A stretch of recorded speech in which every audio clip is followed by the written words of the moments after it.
Matron Aigen's Hallow shoved Clara Byrne into the corridor and slammed the iron cell door behind them.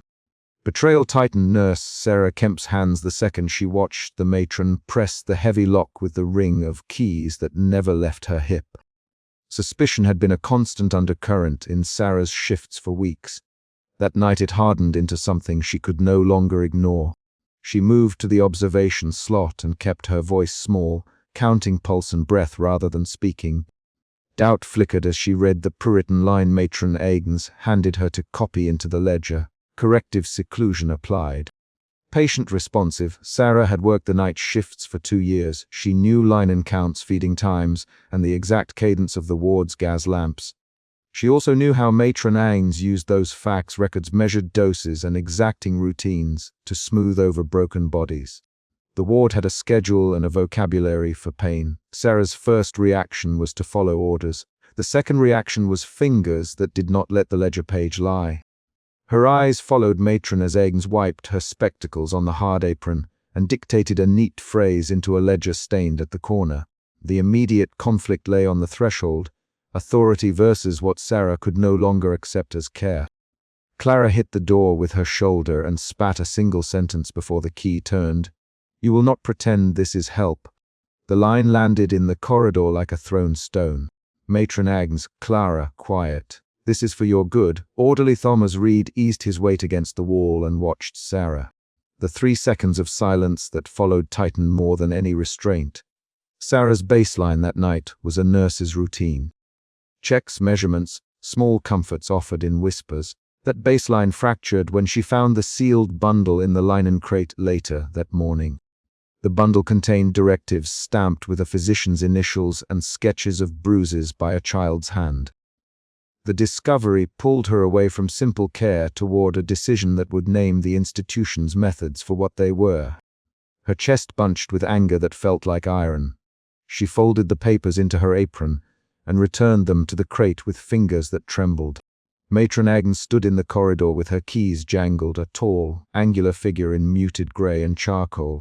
Her voice was measured. "Nurse Sarah, record the restraint as applied at 20,300. Be precise." Sarah wrote the time, then hesitated before adding a single word in the margin. "See attached." She did not speak that hesitation aloud.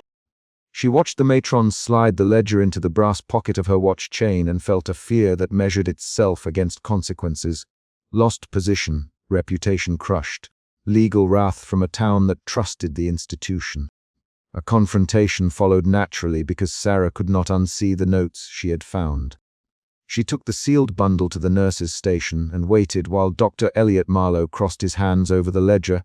"Dr. Marlowe," she said.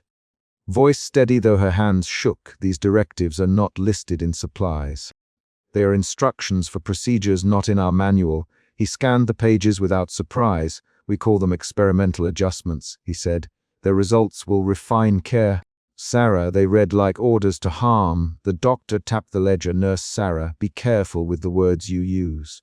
Harm is a charge, or adjustment is practice. Write as I say and your name will remain clean." The argument became a rapid volley. "Sarah, doctor, look at these sketches."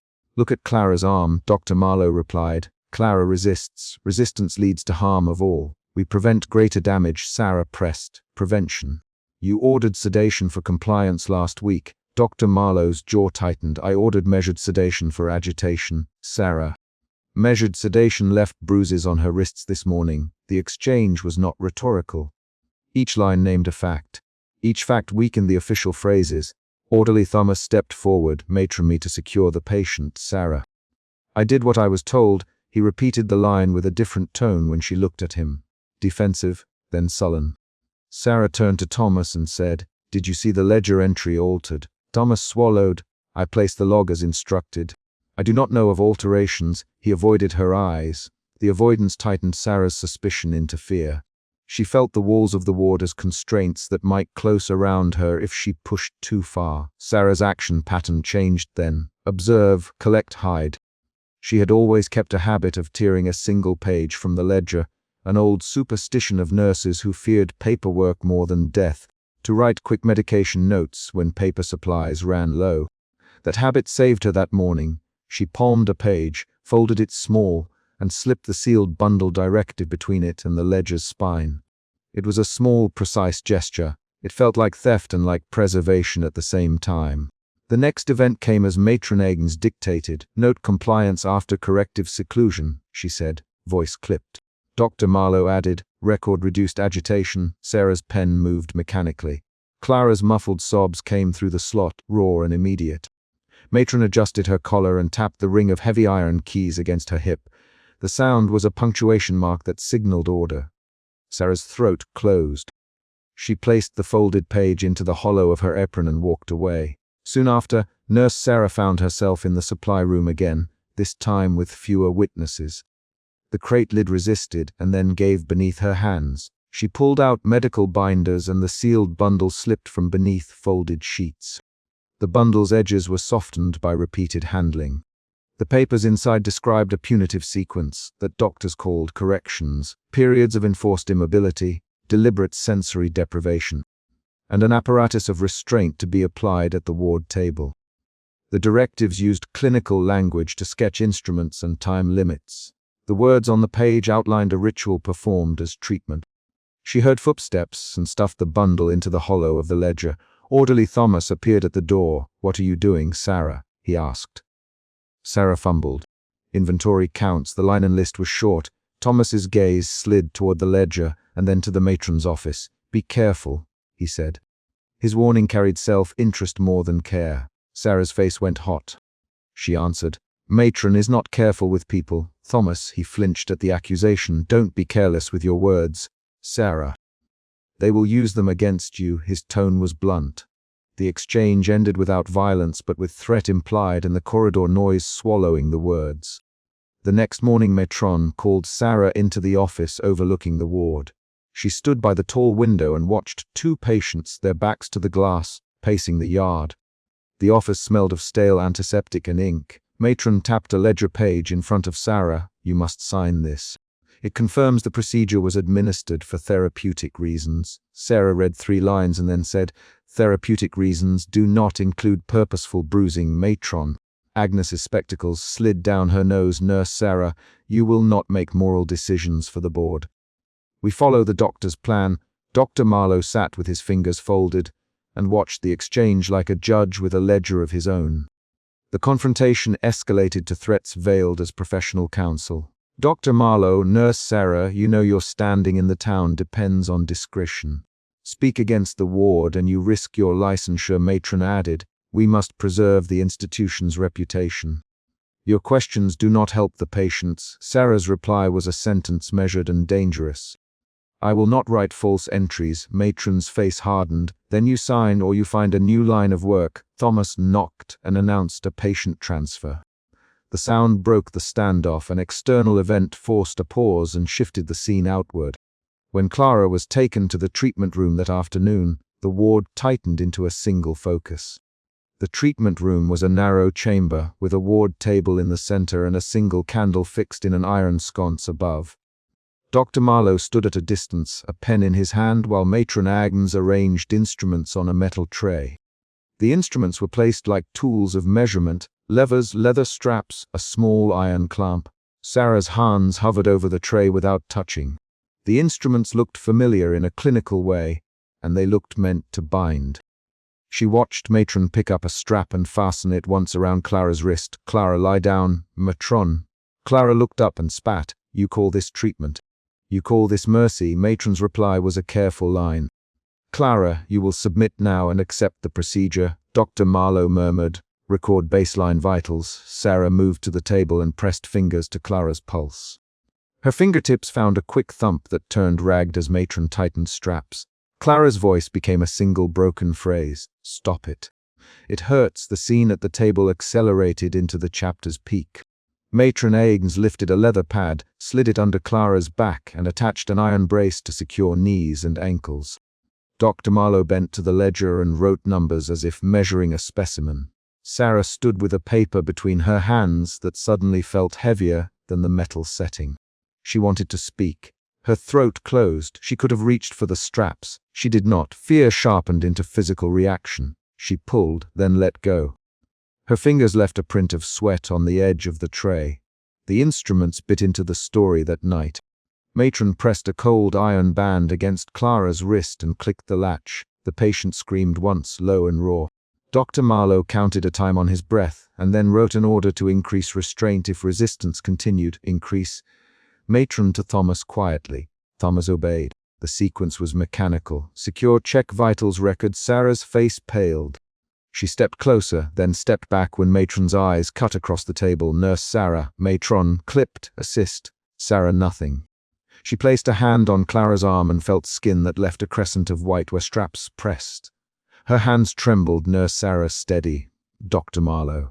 He sounded clinical, almost kind. He adjusted the chart. Document patient agitation as precursor to corrective seclusion, he said.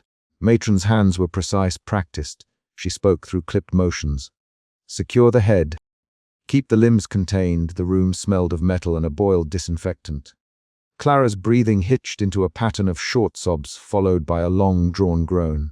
Dialogue became the tool by which the stakes were named. Matron. This is not on the manual, Sarah. Her voice scraped. Matron replied, the manual evolves. Nurse Sarah. Do not question evolution. Dr. Marlowe added, we test to reduce institutional hazards. Sarah, the hazards are human. Doctor. The three answered across each other in short lines. The argument pushed and retreated, each line a small shift in power. In the middle of these exchanges, Sarah reached, with a movement that was an attempt and a confession, and tucked one of the bundle pages under the ledger before Matron could close it. The chapter's climax completed as procedure became punishment. Matron tightened the final strap around Clara's chest. She stood and looked at Dr. Marlowe. Record compliance. He wrote the word and then erased a line, replacing it with a phrase that described calming response. Sarah watched him change ink on the sheet and felt an H that translated into a decision.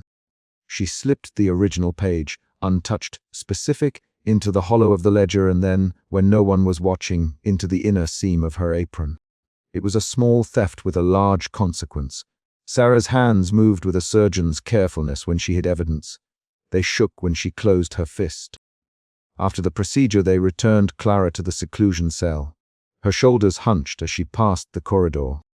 Matron marched ahead with the ledger clutched like a document of victory. Dr. Marlowe wrote his summary in the office and then rehued the lines to ensure a therapeutic framing. Patient shows reduced agitation after corrective seclusion, he told Matron. Matron nodded and clicked her watch into place. Make sure the signatures are clean, she said. The phrase meant, remove witness, remove doubt. Nurse Sarah placed her palm flat against the cell door and kept her head down. Clara whispered once, so quiet Sarah almost missed it. You will tell someone. Sarah's heart ratcheted. She met the patient's eyes through the observation slot and answered without speaking, turning her hand so Clara could see the single folded edge of paper in Sarah's apron pocket. Sarah's silence was a promise, not a refusal. Later that dusk, when the ward softened into the long shadows of evening, Sarah went to the records room to sign the falsified ledger. Dr. Marlowe watched from the doorway. He slid the pen to her with a tight smile. Nurse Sarah, a quick signature for the night's record. She signed in a single deliberate stroke, then pretended to fold the ledger closed. As she did so, she slid a page from within, palming it beneath the other pages. She did not announce the action. She made a choice. Her hand found the hollow she had prepared and placed the original directive inside. She then watched Matron Agnes take the ledger, lock it in the brass cabinet, and slip the key into her pocket. The key's metallic ring rubbed against the matron's hip as she walked away. In the corridor, a carriage clattered over the gravel and stopped at the gate, the first external arrival that promised inspection. Sarah heard the driver call a name and footsteps on the stone. The sound pulled the ward's attention toward the gate. The chapter ends with a concrete decision and a new pressure. Sarah had kept one page that contradicted the official record. She had tucked a truth into the seam of a book. The carriage at the gate meant an inspection could arrive and reveal those truths, or Matron's power could be used first to bury the page again. Sarah closed the ledger with both hands and felt the weight of choices in her fingers. She moved toward the window and watched the visitor's boots appear on the gravel outside. Her breath tightened. She squared her shoulders and went to meet what would come next, emotion route. Betrayal appears in the opening sentences and guides Sarah's choices throughout the chapter, pushing suspicion into action. Emotion shifts occur through the chapter. Suspicion grows into fear when Sarah first discovers the directives. Fear recalibrates into quiet resolve when she hides the page. And resolve fractures into urgent caution as the carriage arrives. Those shifts show through Sarah's gestures, fingers that tremble, a hand that hides a page, a signature that steadies, and through short, sharp lines of dialogue among matron Agnes, Dr. Marlowe, Orderly Thomas, and Clara Byrne. The chapter ties its mini-conflict closed. Sarah secures evidence in secret while an external inspection approaches, resolving the immediate moral confrontation, but establishing new danger for the next installment. Matron Agnes Hallow slammed the iron cuff into place and tightened the strap until Clara Byrne's knuckles went white. Suspicion sat behind Sarah Kemp's eyes like a watchful bruise. She had felt it through weeks of shifts and small refusals. In the corridor earlier, Matron had shoved Clara into the cold hall and slammed the iron cell door with that same ring of keys punching the lock. Sarah's suspicion drove her feet toward the treatment room door now, not courage or hope, but a precise, cautious attention to detail. Sarah kept her hand on the doorframe and watched the matron's movements as if cataloguing them for later use. Matron Agnes Hallow worked with a surgeon's steadiness. Hands that did not tremble, a jaw set as if against discomfort. She mouthed clinical commands to an orderly, and those orders fell like legal paper. Direct, unemotional. Sarah's face went taut. She moved closer and stopped 2 steps back, where the candlelight did not reach deep into the room. That distance marked the first choice she made in the chapter, to observe without being noticed. Clara's breath hitched when the leather creaked under heavy hands. Matron checked each strap twice. Hold her left arm, matron, secure the head. Sedation afterwards if she resists. A man named Thomas slid forward and obeyed. Sarah took 1 step and then another. Her hesitation came from the visible track at Clara's temple, the bruise that matched matron's scar. Sarah's suspicion shifted into doubt as she read the ledger in her head. Who signed for these treatments and who had called them necessary? Duh. Elias Thorne arrived with a sealed file and set it on the table as if placing a verdict. He did not raise his voice. He cleared his throat and tapped the file. This regimen is sanctioned, he said. His fingers were steady, his tone clinical. Sarah watched the paper's edge move beneath his hand. The sealed file smelled faintly of oil and faint antiseptic. The sound of it sliding across wood was a physical fact she took in.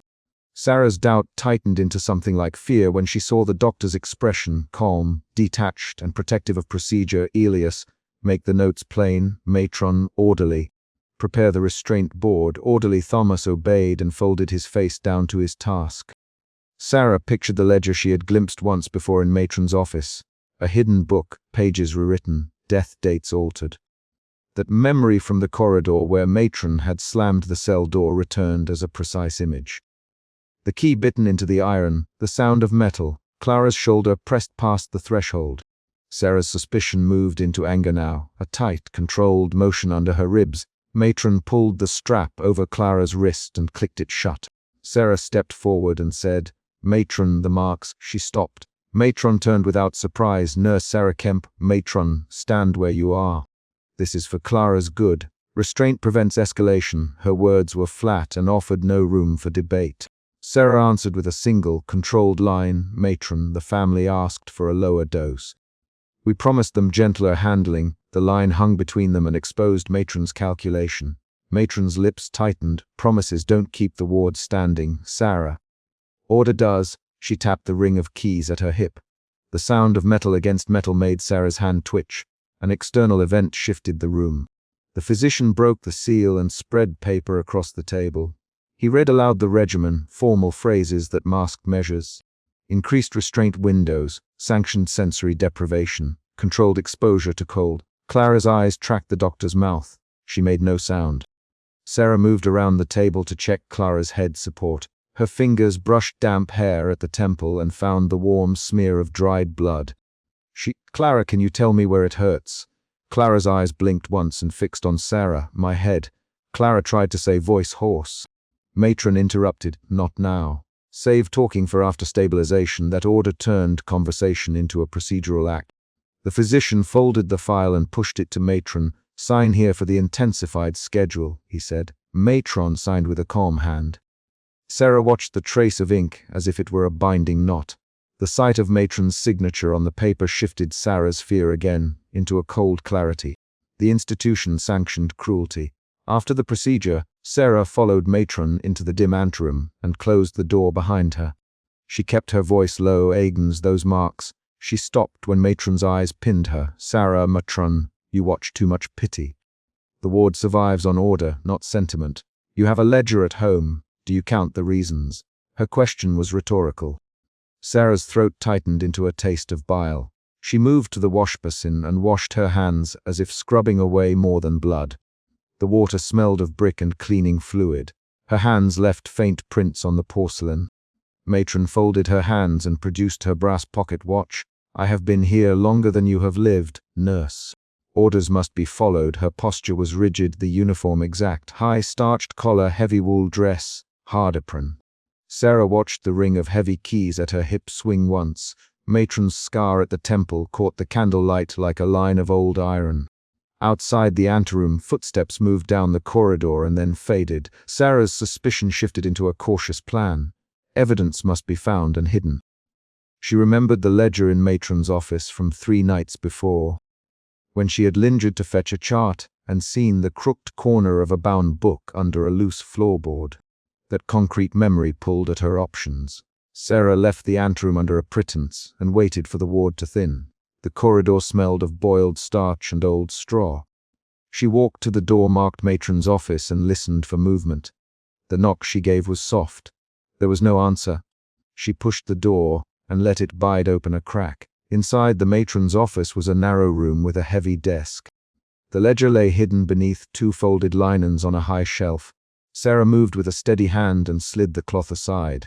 The ledger's leather was worn at the spine. She pulled it down and opened to a page that contained names, altered death records, and columns marked "treatment approved." She wrote a name and a date and then a crossed-out line, and the crossing had been done with a ruler. The ledger smelled faintly of tobacco and iron. An external event intruded. The bell for pre-dawn rounds clanged in the ward. Sarah froze and stuffed her hand under a ledger page. The sound echoed down the hall. She slid the ledger back and closed the shelf. Her fingers left a smudge on the wood.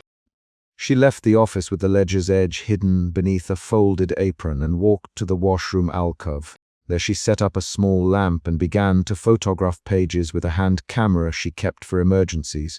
Her hands shook once and then steadied. Each photograph was a small, precise theft. She focused on names, signatures, dates that contradicted death registries in the public books. While photographing, she heard Matron's voice outside the washroom and the measured steps of Dr. Thorne. They entered the corridor in conversation, talking about schedules and procedural checks. Matron's voice carried the same righteousness it did when she locked a cell. Sarah wedged herself behind a partition and kept the camera light low. A sudden development changed the stakes. Matron returned to the treatment room and ordered a harsher procedure for Clara. The matron's decision felt like a sentence. "Increase the frequency. Matron, we will show her compliance." Orderly Thomas and 2 attendants prepared the board again. Sarah's chest tightened. Her plan to export proof turned into an urgent rescue. Sarah attempted to expose the ledger by confronting Matron at the doorway with a printed page in her hand. She stepped into the corridor where the dawn had not yet filled the windows and held up the photograph before anyone could react. "Agnes, these are falsified records," she said. "These names." Matron's hand moved to her ring of keys. "Sarah, stand down." Her voice cut the corridor's air and produced a ripple among the attendants. Dr. Thorne stepped between them and laid a hand on the camera in Sarah's fingers as if to disarm more than a device. "You will not bring this here." "Der. Thorne, hospital law covers us. We will file a report. Leave this with me." His tone was low and persuasive. Sarah pulled her hand back. "Alias, they will kill the truth with paperwork," she said. Arguments intensified. Sarah, Matron, and Druda. Thorne exchanged quick lines that clipped like scissors. "You don't understand the ward, Matron. You are young. You will learn when you have to keep it running. You keep it running by hiding bodies." Sarah shot back. Dr. Thorne answered, "Enough. Both of you calm now." That exchange lasted 3 tense rounds and then a physical movement. Matron slammed the iron keys on her belt and aimed for the treatment room door. The climax arrived at the doorway. Matron locked the door with the ring of keys and slammed it shut. The iron groaned on its hinges and echoed down the corridor. Orderly Thomas moved to steady Clara on the board. Sarah grabbed the handle and tried to force it. It did not yield. Matron pressed herself against the lock and said, "You will not interfere, Sarah. This is my ward." The lock's sound, the final click, felt like the end of an argument. A violent struggle began as Sarah tried to pry the door open. The attendants formed a wedge between her and the iron. Thorne blocked exits and declared the action an incident requiring sedation. "Orderly, restrain the nurse if necessary," he said. The attendants hesitated. One looked to Thomas and then lowered his eyes. That pause mattered. It exposed choice. The physicality of the fight was small and fierce.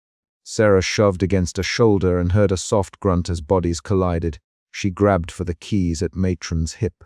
Matron jerked back, ring of heavy keys jangling, and struck Sarah's hand. The sound of metal clinking against metal was sharp. Sarah's fingers bled from a cut when Matron's ring scraped her palm. Voices rose. "Let go." A young attendant shouted, "We shouldn't." He stopped when Matron fixed him with a look. Thomas moved and pushed him aside with a shove that had the weight of necessity. "Thomas," Sarah hissed. "Help me now." Thomas's face tightened. He had been an orderly long enough to know the cost of opposing Matron.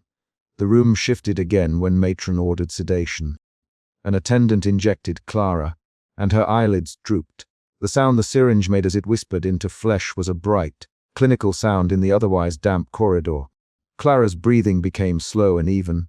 Sarah could feel the danger shift from immediate physical violence to institutional suffocation. Matron's thumbs pressed the ledger into the physician's hands as if transferring ownership of truth. After the door was secured and Clara removed, the ward fell into a thin quiet. Voices halted or turned away. Thorne began drafting a falsified incident report as if composing a recipe. His pen feathered across the paper and set a new official narrative. Sarah watched the pen and then took a step back. The fight had been real. The consequence was bureaucratic. Sarah left bruises where she had been shoved and a camera full of images. She walked to the washroom alcove before anyone could question her. Her hands trembled when she developed the photographs by lamplight. Each image made the ledger's pages concrete. Signatures she could read, dates that contradicted death certificates she had checked at the registry weeks before. The photographs were proof given form. She folded them twice and then again. Sarah sewed a small pocket into the inside hem of her apron and slid the prints inside. The stitches were tight and exact. Her decision to hide the photographs was not dramatic, it was methodical.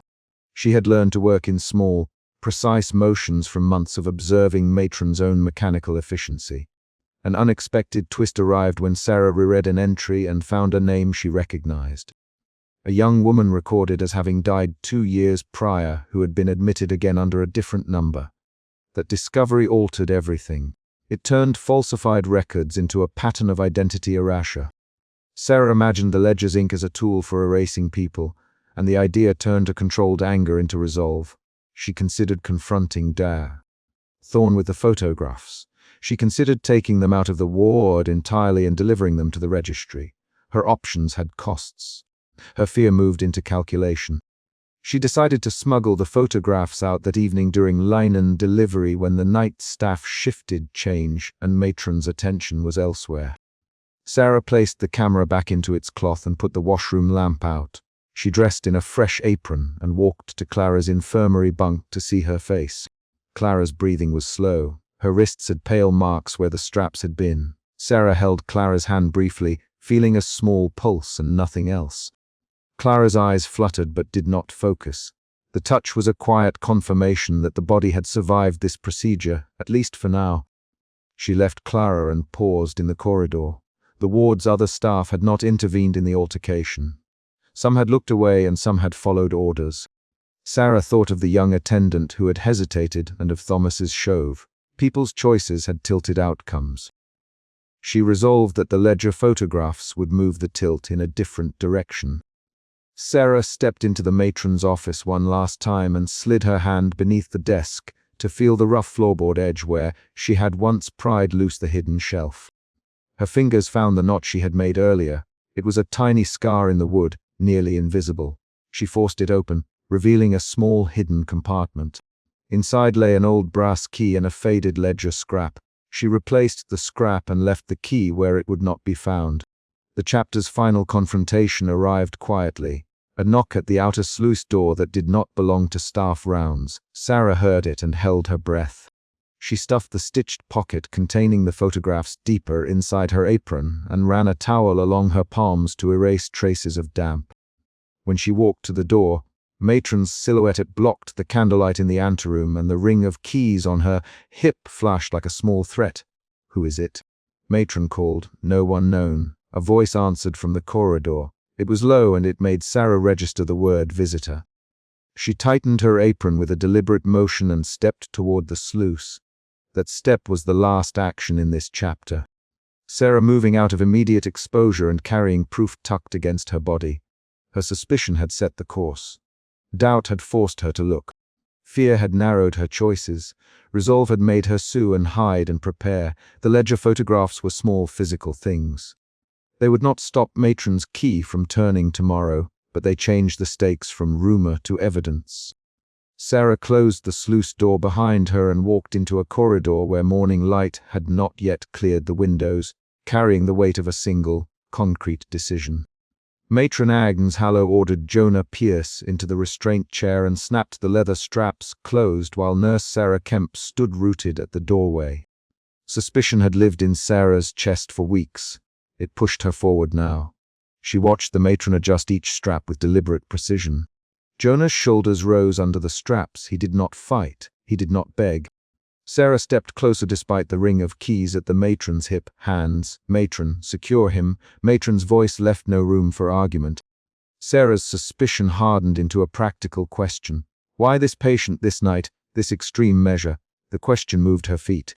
She moved to offer an extra blanket. Matron cut her off by tapping the keys twice and turning away.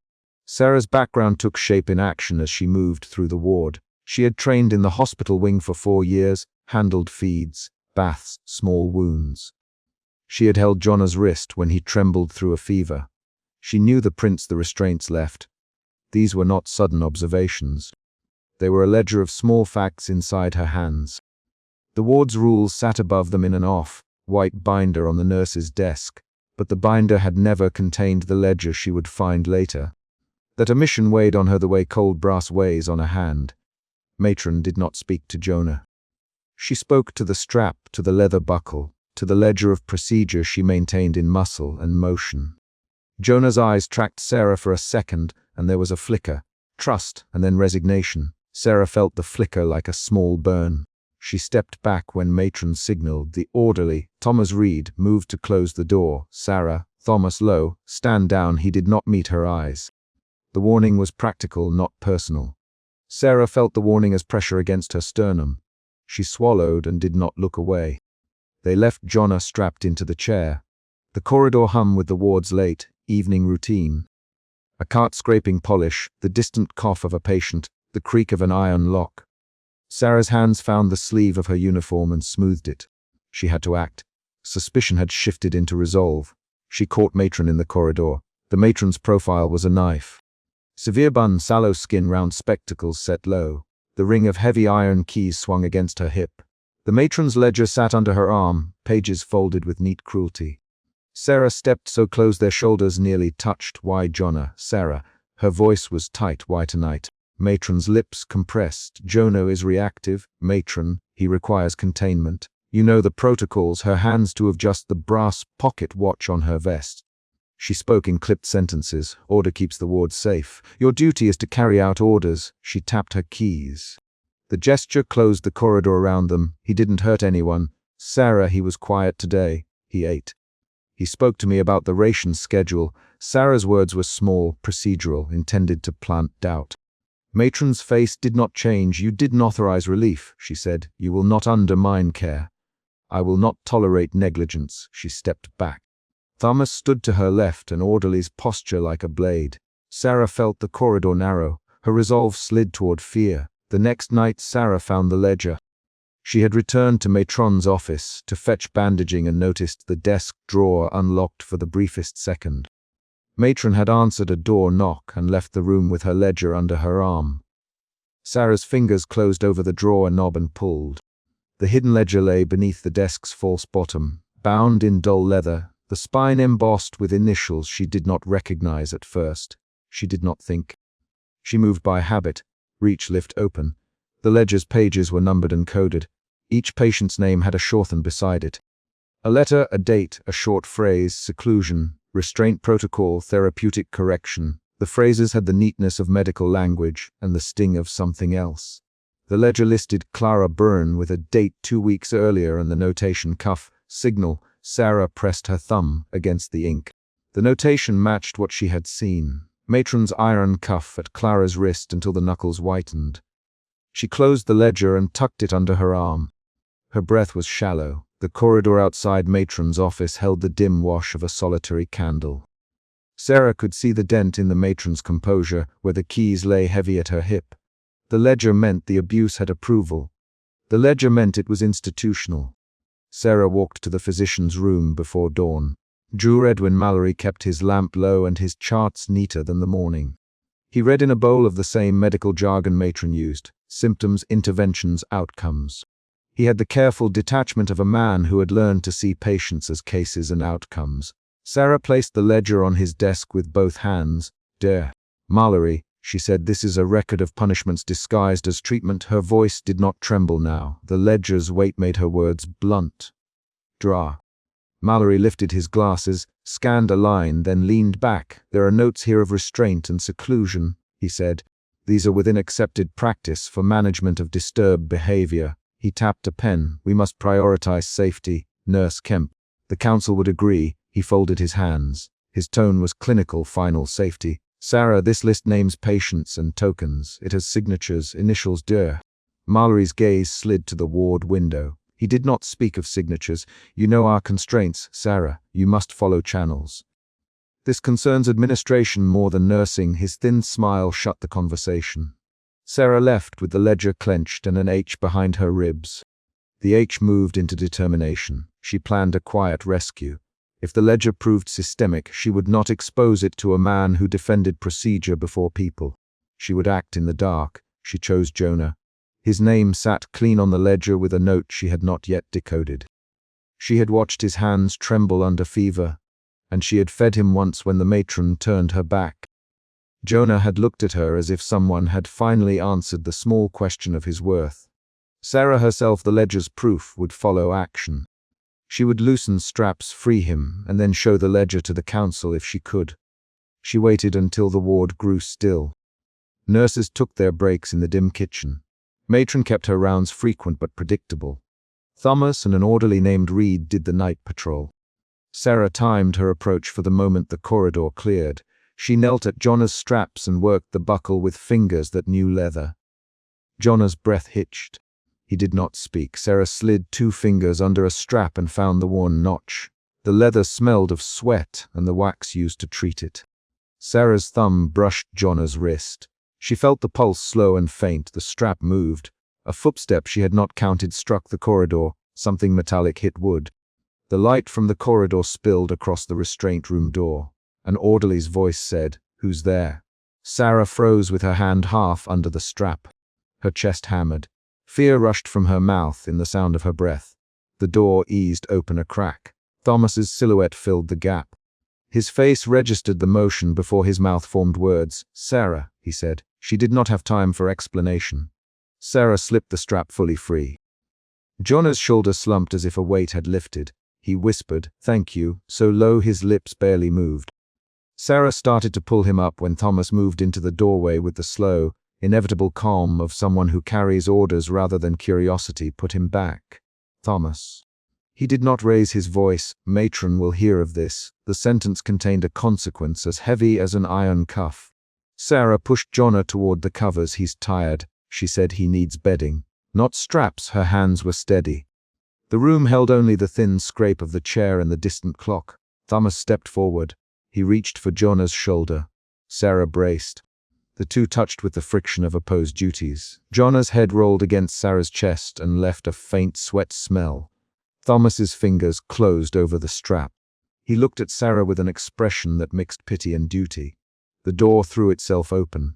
Matron filled the doorway like a carved figure. Her keys flashed brass as she moved.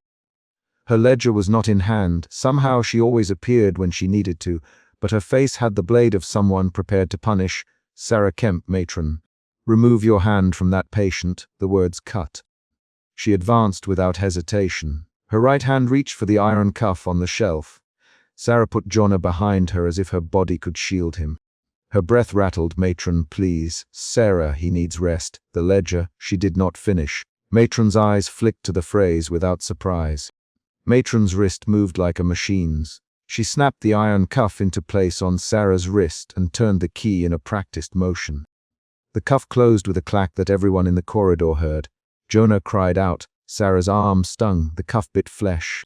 Thomas held his posture and did not step in. Reed's jaw tightened. Insubordination. Matron, you create unrest. She seized the ledger from where Sarah had dropped it on the floor and flipped to the page with Clara's name. Her face softened only in the calculation of damage control. You will write a report. You will form a statement. You will explain why you attempted unauthorized intervention. Matron's sentences read like a verdict. Drear.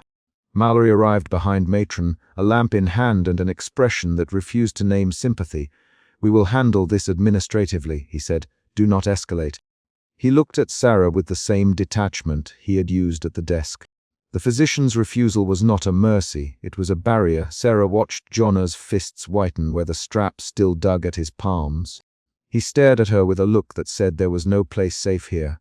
Her suspicion, which had led her to the ledger, now folded into a roar of fear. That the institution's instruments could be turned against anyone who opposed it. Her pulse thudded in her throat. She swallowed. Matron walked Sarah down the corridor as if she were a file to be archived. The watch on Matron's vest ticked the march. Nurses murmured at doors.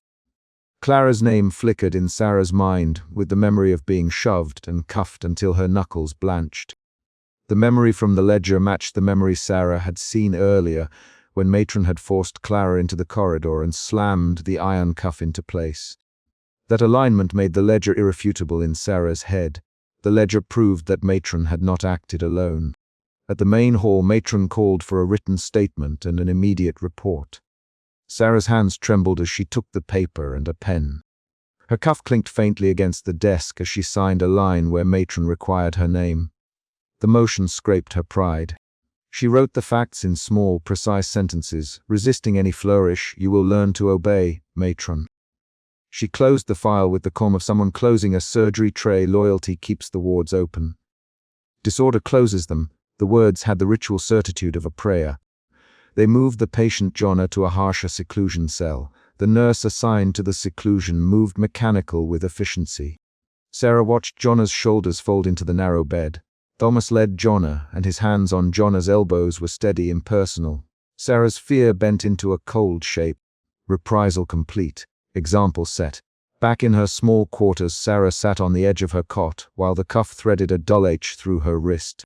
The physical pain anchored her. She imagined the ledger under Matron's arm. She imagined the signatures, the initials of counselors who had never seen the patient's eyes. The ledger's proof existed on paper, but Sarah needed a way to move it beyond the ward's sealed rooms. She thought quickly. If the ledger itself was taken by matron, there must be at least one page that could be smuggled. She had handled the ledger before matron took it. A corner of one page had come loose, rucked by her thumb as she had closed it. That loose piece became a plan. She tore a narrow strip from the edge of her report under the pretense of needing to annotate. The slit of paper hid in the folds of her sleeve. Matron filed the official statement and composed the public report with neat, unfeeling language. She framed Sarah's attempt as negligence and framed the restraint as therapeutic necessity. Clara's name was listed as a compliant patient in the report even though Sarah had seen her knuckles blanch during restraint. Matron's report bent the ledger's language back into practice. It erased culpability with a few bureaucratic turns. The ward received matron's report like a delivered order. Nurses shifted their feet and lowered their eyes. Thomas kept his expression blank but his shoulders tightened. Reed kept a distance from Sarah. Druta Mallory filed the documents with a stamp and a nod. The institution had closed ranks. Sarah felt a heat of isolation. But Sarah did not leave the ledger's last chance untreated. She waited until matron's rounds were thorough and the ward's staff were tucked into routine. In the laundry alcove, near tumbling spasms of linen and the sour iron of starch, she found Clara folding shirts. Clara's hands still bore faint marks where the cuff had bitten. She moved with the quick, efficient motion of someone used to hiding scars.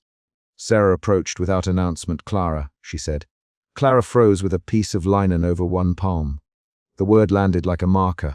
Clara looked at Sarah with eyes that had learned to guard themselves. "You leave me alone, Clara. You that before." Her tone was flat, not pleading. "Not this time, Sarah."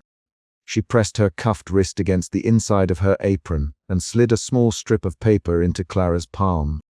The paper was a torn ledger page with an initial and a date.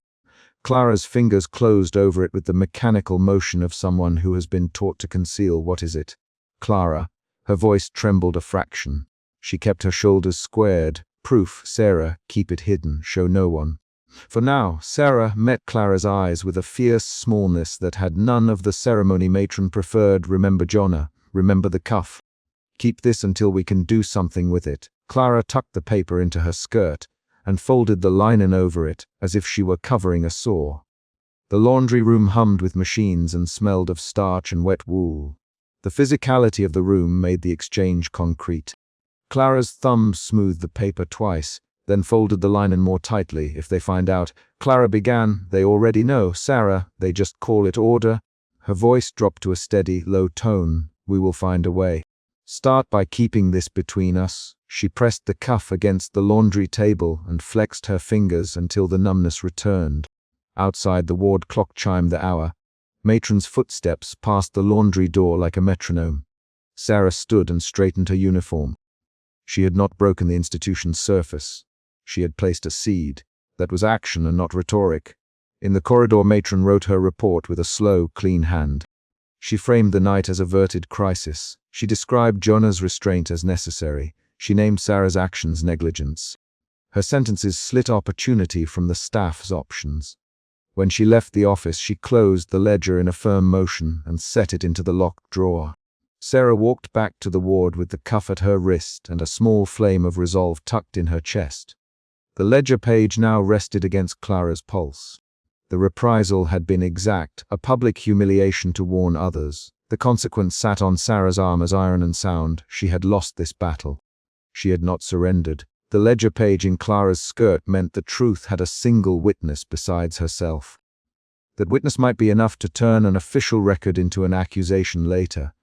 For now it was a promise kept in paper and starch. A knock sounded at the outer door. Sarah froze and turned. The chapter closed with a concrete motion. Clara stepped back from the laundry table, rolled a shirt, and tucked the ledger strip into the seam of her skirt. She met Sarah's eyes and nodded once. The nod was small, but it made the plan real. Sarah inhaled and let the cuff's weight steadied her. Matron's footsteps faded. The ward held its small, brittle quiet. The ledger's loose leaf lay hidden between linen and skin. An ember passed hand to hand. Outside the doors, someone cleared their throat. The chapter ended on that sound. A new arrival, or a ward official, or a patrol. Sarah straightened and answered the knock. She lifted her chin. The cuff rattled as she reached for the latch. The ward's night continued, governed by keys and notes. The ledger's page slept against Clara's leg. The immediate conflict had finished with Sarah exposed, punished, and yet not silenced. The small act in the laundry would carry the proof forward. The next move would belong to someone else, but the evidence had a new guardian. Sarah folded the torn ledger page once, then twice, and the lamp guttering above her made the paper's ink flare white and dark. Suspicion had sat under her ribs for weeks. She had been watching Matron Aigen's hollow slide straps and keys with the same steady hands she used to count pills. Sarah's fingers trembled when Agnes's shadow filled the doorway, and the matron's spectacles caught the candlelight like a small, flat blade. "Aigens, what do you have, Sarah?" With her voice flat enough to read as law, Sarah did not answer. She pressed the paper into her palm and let her thumb smooth the edge, trying to decide whether the page would save anyone or destroy her. The sterile smell of the record's alcove, old lamp oil, damp ledger glue, and something metallic stayed in her nose. The central problem lay bare inside those 5 lines of handwriting. A list of names, a stamped authorization, and a neat signature that tied practices to people above the matron's rank. Sarah had been a nurse at St. Brigid's for 3 years. She had learned the hours for medicine rounds, the sound of a restraint strap when it was cinched too tight, and how matron Agnes Hallow moved through halls with a ring of iron keys. She had watched Agnes shove Clara Byrne into the corridor 2 weeks earlier and slam an iron door. She had seen the matron fasten cuffs until knuckles went white. Those actions had changed how Sarah measured her shifts. Now the ledger gave form to the unease she'd carried. It mapped procedure into purpose. Agnes stepped forward and smelled of stale antiseptic and iron. She reached for the paper with a single, precise motion. "Give it here," she ordered. Sarah kept her hand closed. Agnes, Sarah, using the matron's name the way one invoked a law. "This lists the experiments. See the stamp. It has a supervisor's seal." Her voice was small but steady. Agnes did not soften. "You fold a page where it does not belong, Sarah. You know the consequences." She tapped the ring of keys at her hip twice, a sound Sarah had imagined in the quiet hours. The tap became a metronome that measured choices. Sarah looked at the matron's face. Steel, grey hair in a twisted bun, round spectacles perched low, the deep vertical scar at the left temple that made Agnes's expression look permanently angled. Sarah noticed the stained ledger book on the matron's desk, and the brass watch chain falling in a careful arc. These were not abstract symbols. They were tools of authority. Sarah let her hand fall beside the desk, still curled around the page. Agnes eased a step closer. "You will return to the ward," she said. "You will set your errors right. You will not repeat this. If you speak—" She let the threat hover without finishing it. The threat needed no words. Sarah believed it. Fear arrived in her muscles as a physical thing. The skin at her neck tightened, her palms dampened, her breathing shortened. The matron's threat shifted the room's air from suspicion to calculation. Sarah swallowed. She could hand over the page and keep a job that let her feed her sister. Or she could try to take the ledger out and risk everything. Sarah moved with a quickness she had not expected. "I will go up. Sarah, I'll assist. I'll make amends." She folded the paper once more and tucked it into the lining of her sleeve without looking Agnes's way. Sarah thought of Clara's wrist, where the cuff had dug a red line. She thought of Jonna Pierce strapped to the restraint chair in the 3rd ward. Those memories were specific acts. Fingers caught in leather fastenings, a chair's buckles scraping bone. They pushed Sarah toward a dangerous choice. Agnes watched and then nodded. "Do as you are told," she said. "If you help, you will forget the page. If you do not, we will make you forget in other ways." The matron closed the ledger with the palm of her hand, as if she could crush what was written into silence. Back on the ward, Nurse Thomas stood at the station and kept his hands on the schedule ledger as if the book itself anchored him. Sarah found him half asleep over the charts, fatigue carved into the hollows beneath his eyes. "Thomas," Sarah whispered, sliding into the chair. "I need you to look at something." She put the folded page on the desk and pushed it into his hands. Thomas blinked and jerked back as though she'd burned him. "Sarah, don't," he said, his voice a dry leaf. He pushed the paper away. "Thomas," she said, pressing harder, "this is authorized. Look at the stamp." He moved the paper with 2 fingers and read the neat block.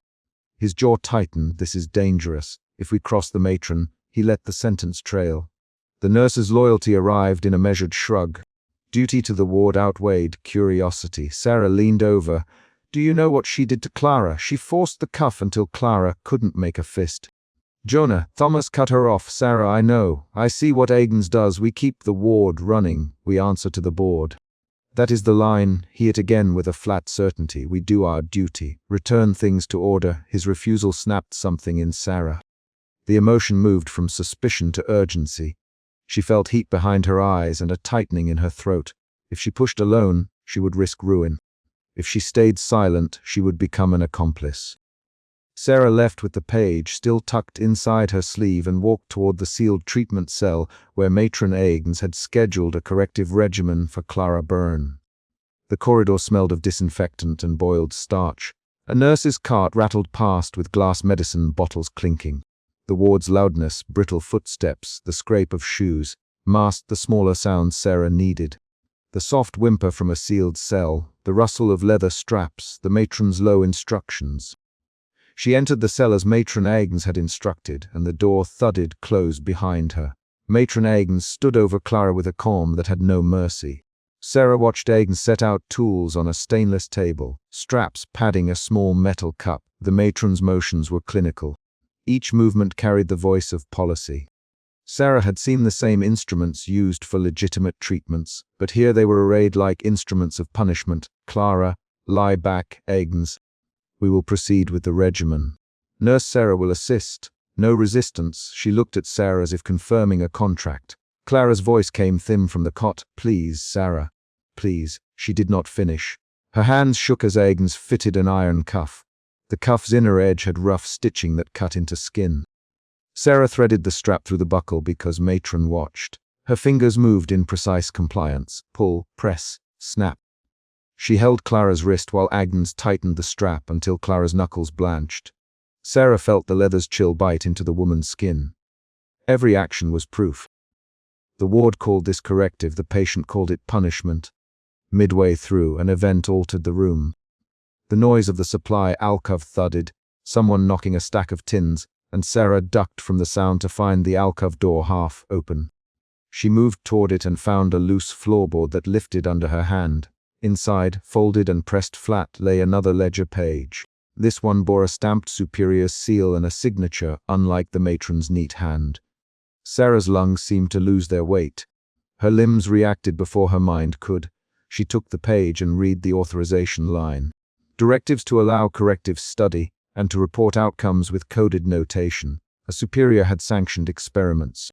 The ledger's hidden signature changed everything.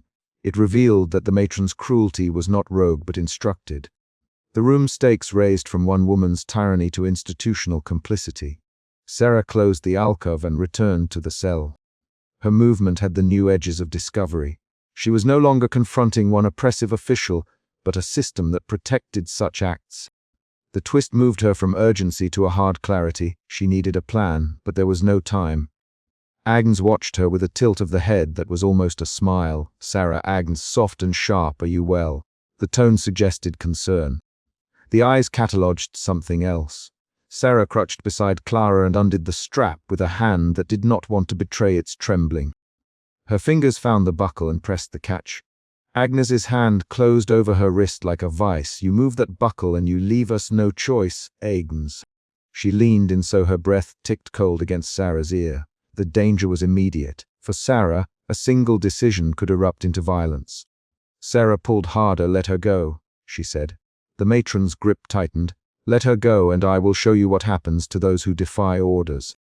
You remember Jonna, do you not? Agnes's voice named the earlier event as proof. Sarah had seen Jonna strapped to the chair, shoulders reddened where the leather sat. Matron had used the chair to restore order once before. Clara tried to wrench her arm free. Sarah, please, she whispered. Her voice broke. The sound forced a rapid exchange in the room as other staff noticed commotion and hurried toward the doorway. Matron. Someone called. A head appeared in the corridor. Nurse Thomas's profile in the gap of the door, then the orderly's shoulders. They were moving in response to noise, not necessarily to moral alarm. The confrontation turned physical. Sarah twisted and pulled at the buckle. Agnes shoved her forearm across Sarah's chest and shoved back. Sarah shoved with both hands. The strap slipped a fraction. Clara's body bucked as relief almost filled her. In a second, other staff burst in. Nurse Thomas, his hands empty but his face set in a duty line. An orderly with a robe slung over his arm. Words collided. Sarah, stop! Thomas shouted, let her go! Sarah, back away! Agnes ordered. Sarah determines, Thomas, help her! She cried. Thomas flinched, searching Sarah's face. Thomas, Agnes, quietly, assist me, restraints now. Calm her. The matron's voice folded authority into direction. Thomas stepped forward, not to free Clara but to follow orders. 3 rapid lines of action followed. The orderly grabbed Clara's ankle. Thomas pressed a knee to the cot's edge. Sarah found herself between intent and reality. She had tried to act and now faced the surge of staff obedience. The physical struggle collided with the moral one. Sarah yanked at the strap again. Her nails scraped leather. Thomas, we can stop this? The ledger, she said. He answered in a low, steady phrase, the same cadence he used when noting charted doses. "Sarah, orders are orders.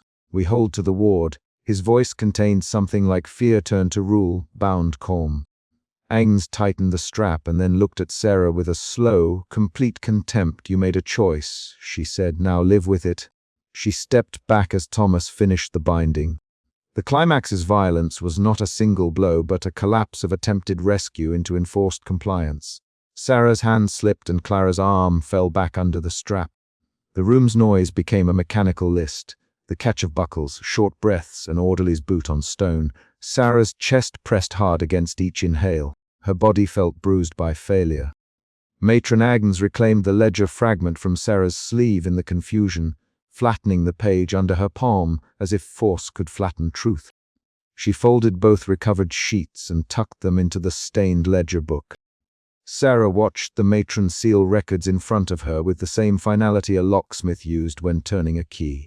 Outside the treatment cell, staff moved to re-establish order. Matron Agnes ordered a coarse apology from Sarah, one she scripted into a few clipped sentences. Sarah them because the ward's life required her voice to be stable. She mouthed, "I apologize. I acted without authority," and the matron nodded, satisfied. Sarah's throat closed on the words. They tasted like ash. After Agnes left, Thomas approached with a different expression. He kept his distance, but his eyes hovered on Sarah's sleeve where a small scrap remained pressed flat. "Sarah," he said, and the word carried something complicated. Concern or caution. He did not ask about the page or the signature. Instead, he recited the ward's schedule as if the list could return them to normal. Baths, rounds, breakfast, and the board's inspection next Tuesday. Sarah's emotion shifted again, from clarity to a small resolve, then to exhausted restraint. She stepped away from the cot and let Clara sit with a damp cloth pressed to the wrist, where the leather had marked skin. Clara's breath returned in small, then steadier pulls. She held Sarah's gaze and said one line. "You tried." The words were not a comfort, but a record. That night, before dawn bled grey into the windows, Matron Agnes closed the ledger and returned it to the record's alcove. She walked with the calm of someone who moves a heavy crate and expects no disturbance. Sarah followed at a measured distance, an inch of space and 1,000 decisions between them. In the empty records room, Agnes set the ledger into its place and ran a hand over the spine. She spoke without turning. "You will learn your place, Sarah. Good loyalty keeps a ward safe. Bad loyalty gets people hurt. Learn which is which." Her voice was quiet, but the sentence was a ruling. Sarah watched Agnes lock the cabinet and fling the key chain to the desk with a motion that was more show than necessity. The matron's ring of keys chimed and fell. Then Agnes laid a palm over the ledger, closed it, and slid it into the alcove's lined drawer. Agnes left the light dim and pushed the lamp to the corner. The room smelled of book glue and dust. Sarah reached without looking and slid her hand under the matron's sleeve where the ledger had been. Her fingers brushed paper and found a small folded fragment. She did not know whether she had slipped it into her palm during the earlier struggle or whether Agnes had set it carelessly, but the scrap fit like a shard of evidence shaped to be carried. Her hand closed around it. The fragment contained a single name and a notation and a half line of instruction she had not seen in the main ledger. A direct order to report results in coded language. The fragment proved the ledger's stamped page was not an accident. It was pattern and protocol. Sarah put the scrap into her sleeve and zipped her heart back into a regular beat. She had failed to remove the ledger, and the ward had reasserted itself, but a witness now lived under her skin. She felt an emotion that was not quite hope and not quite despair. It was a small, persistent undertow that made her steady her steps. At dawn, the ward resumed its clinical routine. Medications rolled down the corridor on a cart, breakfast trays clanked, and Agnes walked the hall with her ring of keys. She smiled once at a visiting inspector with the practiced detachment of someone who had rehearsed civility. The ledger remained sealed. Thomas returned to his schedules. Clara was returned to observation under watchful bedding. The ward's exterior ordered normalcy as if nothing at all had been asked of it. Sarah kept the scrap in a pocket against her chest. She moved through the day with shorter sentences, simpler actions. Deliver medicine, note vitals, secure a strap. Each motion became a place to hide that folded page. When a visitor came to ask after Clara, Sarah answered simply, "She is stable," she said. It was true in the moment. Night came again. The ward felt familiar, but small differences cut into Sarah's perception. The matron's ring of keys sounded sharper. Thomas's eyes lingered longer at the station. Clara's hands still showed the leather marks. Sarah's suspicion now had turned into an active calculation. She watched who wrote in the patient charts, where the matron kept the ledger, and what times the supply alcove door was left unattended. An unexpected event arrived midweek. The board scheduled an impromptu review. The matron's face tightened, and staff moved like a single organism to prepare. The review would be an inspection where official records mattered. If Sarah could not act, the ledger's evidence might be swept away under the cover of official procedure. The timing forced a decision. She spoke to Thomas again in the nurse's station, this time with a different tone. "Thomas, the board's coming. They will ask for records. I found a page with a signature. We can't let them leave without seeing it." Her voice carried a practiced insistence. Thomas rubbed his temple. "If you take that to the board, you put yourself at risk," he said. "You put us all at risk." There was a faster exchange now. 3 quick lines of argument. "Thomas, if we do nothing, Clara gets more of the same." Sarah's words came out short. "If we present proof, maybe the board will act. And if the board is part of it." Thomas, who then? His question was immediate and practical. Sarah felt an emotion turn again from persistence to sharpened dread. The ledger had already shown a superior's stamp. The question of the board's complicity cut deeper than fear. It whether any authority remained to which she could appeal. She found Clara in the late afternoon, sitting with her hands wrapped. "Clara, can you speak in front of others?" "Sarah." Clara's eyes dropped. "They won't listen to me." "They didn't before." She paused. "If you read what you found, do not lie." "Read it true." Sarah nodded. The decision was a small act that could cascade into ruin. That was the only clear fact. The ledger's pages moved people. On the morning of the board review, Sarah carried her small scrap folded at her sternum beneath her apron. She stepped into the inspector's office, where Matron Agnes wore her best high, starched collar and a silver brooch that flashed like a flat coin. The matron placed the ledger on the table and opened it ceremoniously. When the inspector asked for the ledger's entries, Agnes provided neat accounts and antiseptic explanations of treatment. The inspector nodded, his pen moving. Sarah's heart knocked in her throat as if it wanted to escape.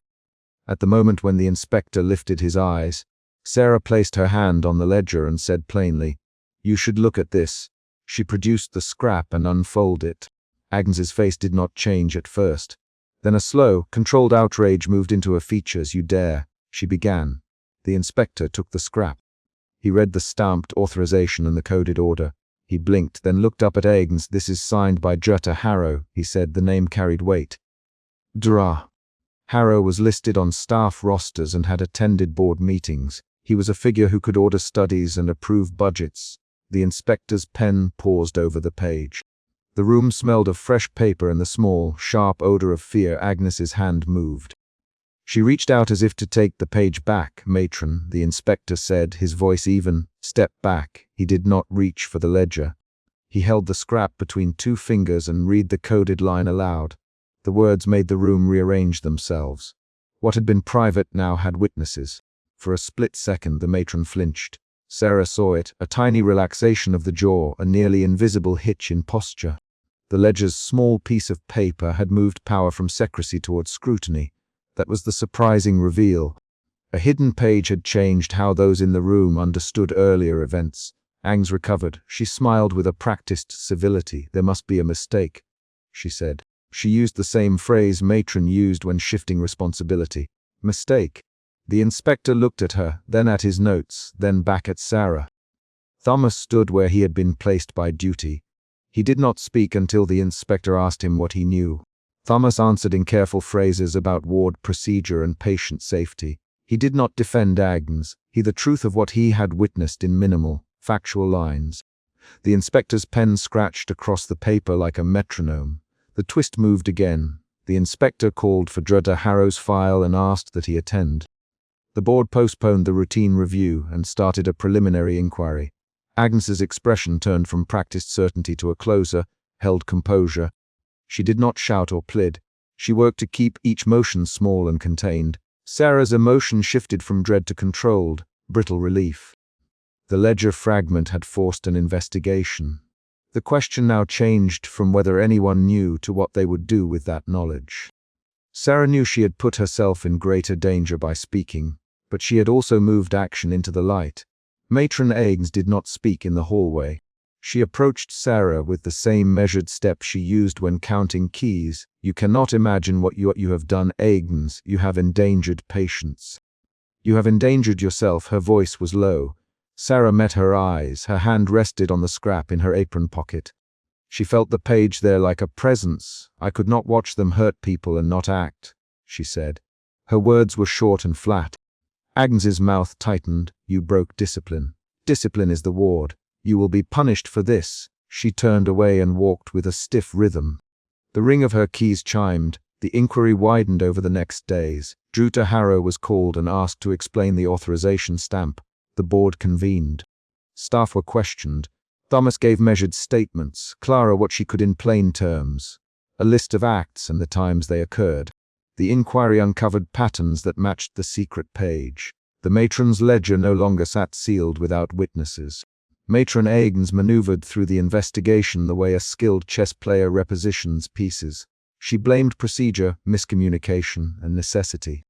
She framed restraining as therapeutic, cited old policies, and invoked the ward's heavy responsibility to keep patients safe. Her voice remained calm and merciless in its logic.